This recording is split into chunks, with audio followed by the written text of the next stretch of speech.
Volien conèixer de primera mà com queda la cartera de serveis socials de Catalunya, és a dir, a quines ajudes tindran dret pel seu grau de dependència.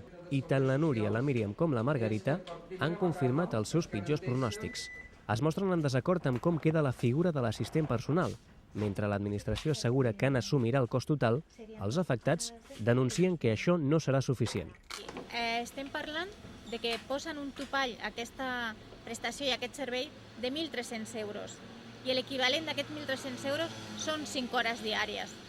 Què vol dir? Que si jo necessito aquestes 12, o com la majoria de persones que tenen un grau elevat, no?, de dependència, diu, les altres hores restants, les 7 hores restants, estem parlant d'un copagament, i un copagament encobert. Proposen, per exemple, que els diners que l'administració paga per accedir a una residència es desviïn, segons el cas, a l'assistència personal.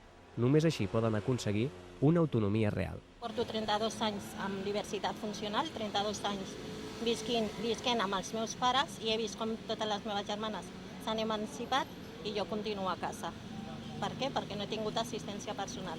La Conselleria d'Acció Social reconeix que hi ha qüestions que s'han quedat fora, però assegura que és la millor cartera que es podia fer ara mateix, amb 127 prestacions, més de la meitat gratuïtes.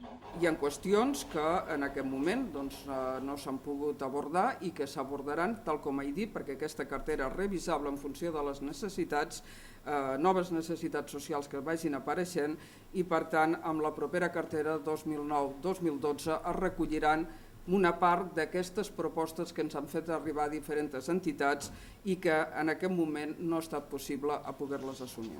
Per desenvolupar la cartera, el govern estima que necessitarà 300 professionals més per cobrir el dèficit de plantilla i un pressupost de 80 milions d'euros.